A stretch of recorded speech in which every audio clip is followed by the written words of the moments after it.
এই হলো নকশিপুর নামের একটি ছোট্ট গ্রাম। মাঠ ঘাটে ধান, সরিষার গন্ধ, সন্ধ্যায় কাকড়ার ডাক, আর চায়ের দোকানে জমে ওঠা আড্ডায় এখানে জীবনের রং। এই গ্রামেই বাস করত ভোলা নামের এক সিধা সাধা গরিব কৃষক। বউ বাচ্চা নেই, মাথার ওপর খড়ের চাল, আর মন ভরা সোজা সাপটা বুদ্ধি। কি রোদ গো বাবা! এই সকাল সকাল যদি এত রোদ পড়ে তাহলে চারাগুলো যে সব মরে যাবে। জানি না জমির কি অবস্থা হয়েছে। হায় বিধাতা, এবার একটু মুখ তুলে তাকিও আমার দিকে। ভোলা ধান চাষ করে, কিন্তু তার ভাগ্যের মতোই ক্ষেতটাও দিন দিন অনাবাদি হয়ে যাচ্ছে। কখনো বৃষ্টি, কখনো খরা, সব মিলিয়ে কোনো ফসলই তার ঘরে উঠছে না। হায় হায় রে, যা ভেবেছিলাম তাই হলো। এবারেও সব ফসল নষ্ট হয়ে গেছে। গত 6 মাস ধরে এভাবেই দিন চলছে। কত ধার দেনা হয়েছে, কি করে যে সব ঠিক করব কিছুই বুঝতে পারছি না।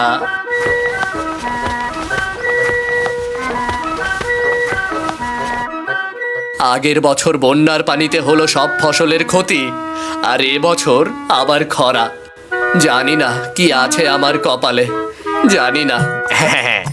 কিরে ভোলা, এই রোদ চটা ভরে আইলের ওপরে দাঁড়িয়ে কেন রে? আর বলো না গো, এই দেখো জমির সব ফসল আবার নষ্ট হয়ে গেছে। কি যে করি! তোকে দিয়ে এই জমি আর চাষ হবে না, তুই কোথাও বেচে দে এটা, বুঝলি? না গো, জমি আমার বাপ দাদার, আমি এটা বেচে খেতে পারবো না। আমি তোর সব সময় ভালো চাই, এজন্যই বললাম রে। নয়তো খাজনার সময় মনে আছে তো, সময় মতো টাকা না দিলে তোর জমি তখন ফাও ফাও চলে যাবে, বুঝলি? খাজনার সময় কিন্তু কাছে রে। দেখি কোথা থেকে চেষ্টা করব, না হলে পরে বেচে দেব।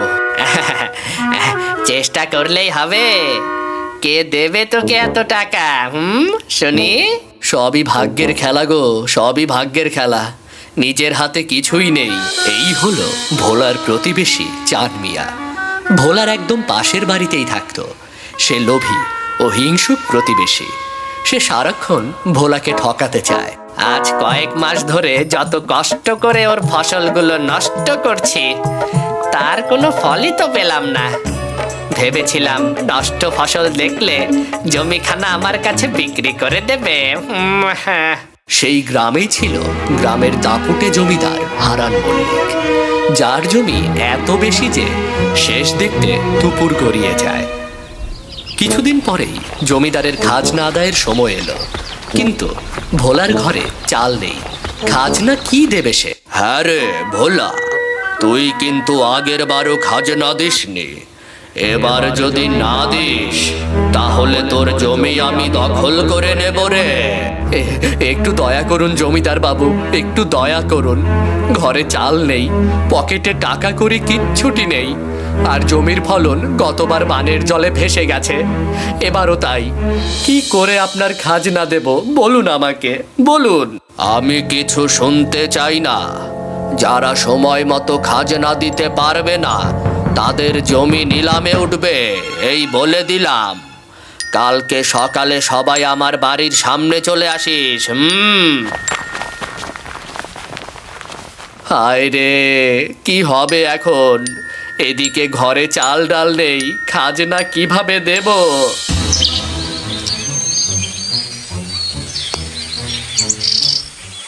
জমিদারের বাড়ির সামনে গ্রামের মানুষের জমায়েত। তারা খাজনা দেওয়ার সময় নিয়ে চিন্তিত। এদের মাঝে ভোলাও আছে। জমিদার হারান মল্লিক রাগ ভরে সবাইকে শাসন করে ঘোষণা করলেন, যারা সময় মতো খাজনা দেবে না তাদের জমি বাজেয়াপ্ত হবে।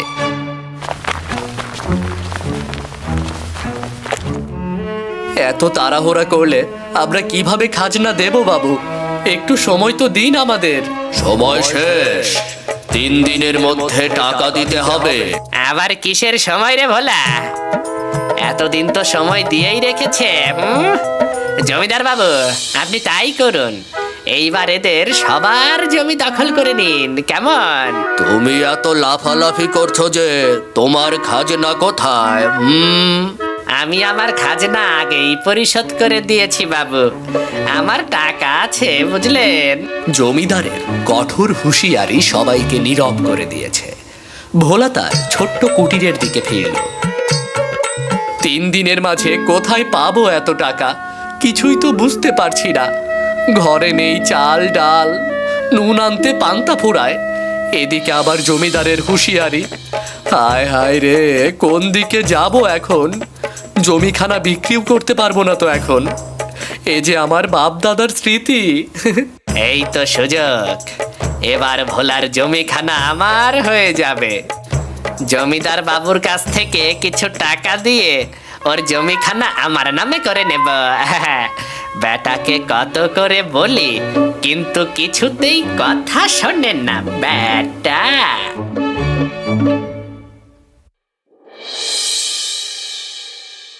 রাতের অন্ধকারে ভোলা একা ঘরে বসে, ধুলোয় ঢাকা পুরনো টেবিলের ওপর ছড়িয়ে আছে জমির কাগজপত্র। ভোলা মাথায় এই তো পেয়েছি বুদ্ধি। হ্যাঁ, এবার সাপও মরবে আর লাঠিও ভাঙবে না। ভোলা বুদ্ধিতে তুখর। মাথায় বুদ্ধি আসতেই সে কাগজে কিছু আঁকতে শুরু করলো। এখন তার বাঁচার একটাই উপায় আছে, চালাকির আশ্রয় নেওয়া।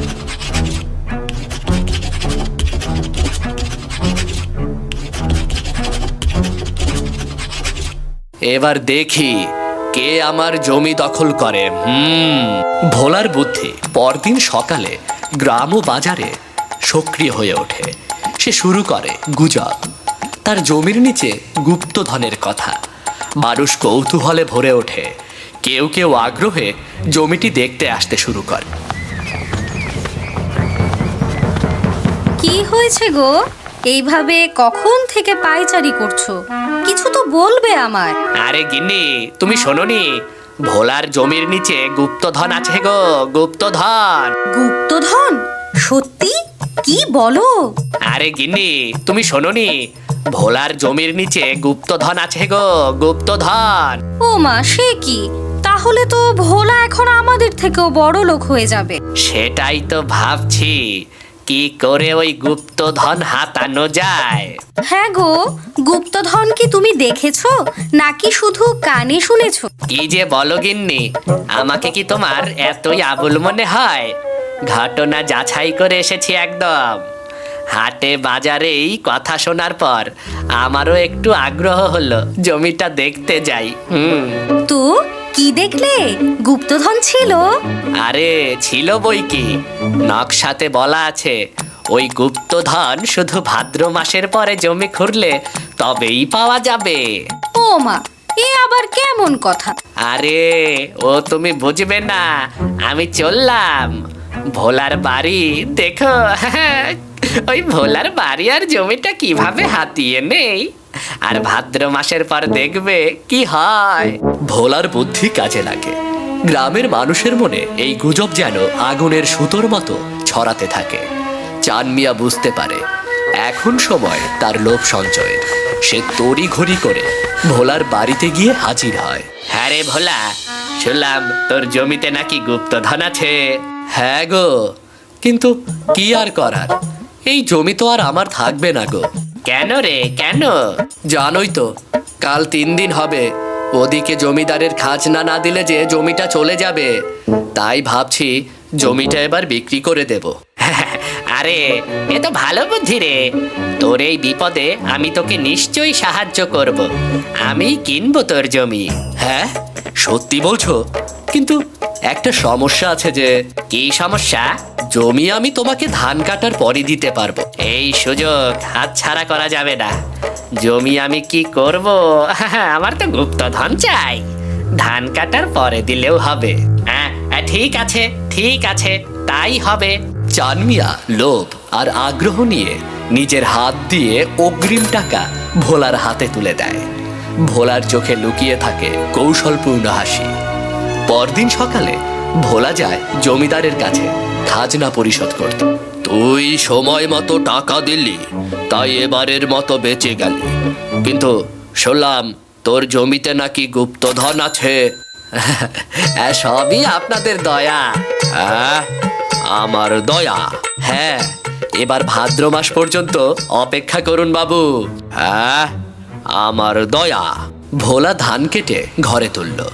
তারপরই গ্রামের মানুষ জমির চারপাশে জমায়েত হয়ে গুপ্তধনের খোঁজ করল, কিন্তু পুরো জমি খুঁজেও কিছুই পাওয়া গেল না। চান মিয়ার মনে দাও দাও করে আগুন জ্বলে। গুপ্তধন তো কোথাও পাওয়া গেল না। পাওয়া যাবে কিভাবে? আমি তো মিথ্যা কথা বলেছিলাম। চান মিয়া জমিদারের দরজায় গিয়ে ভোলার বিরুদ্ধে অভিযোগ তোলে সে নাকি মিথ্যা কথা বলেছে। জমিদারের সামনে চান মিয়াকে হাজির করা হয়। তুমি এত লাফালাফি করছো যে, তোমার খাজনা কোথায়? চান মিয়া জমিদারের দরজায় গিয়ে ভোলার বিরুদ্ধে অভিযোগ তোলে সে নাকি মিথ্যা কথা বলেছে। জমিদারের সামনে চান মিয়াকে হাজির করা হয়। কি রে ভোলা, তুই নাকি মিথ্যা কথা বলে চান মিয়ার কাছে নিজের জমি বিক্রি করেছিস? হ্যাঁ জমিদার বাবু, আমার জমিতে গুপ্তধন আছে বলে এই কথা আমি নিজেই গ্রামে ছড়িয়েছিলাম। কি? কিন্তু কেন? ভোলা জমিদারকে সব খুলে বলে। সেই টাকা দিয়ে খাজনা দেওয়াই ছিল ভোলার মূল পরিকল্পনা। চান মিয়ার টাকা দিয়ে খাজনা পরিশোধ আর ফসল বিক্রি করে চান মিয়াকে টাকা দিয়ে আবার জমি নিজের করে নেওয়াই ছিল ভোলার বুদ্ধি। দারুণ বুদ্ধি। সত্যি বলতে তোর বুদ্ধি আমাকে অবাক করেছে রে ভোলা, অবাক করেছে।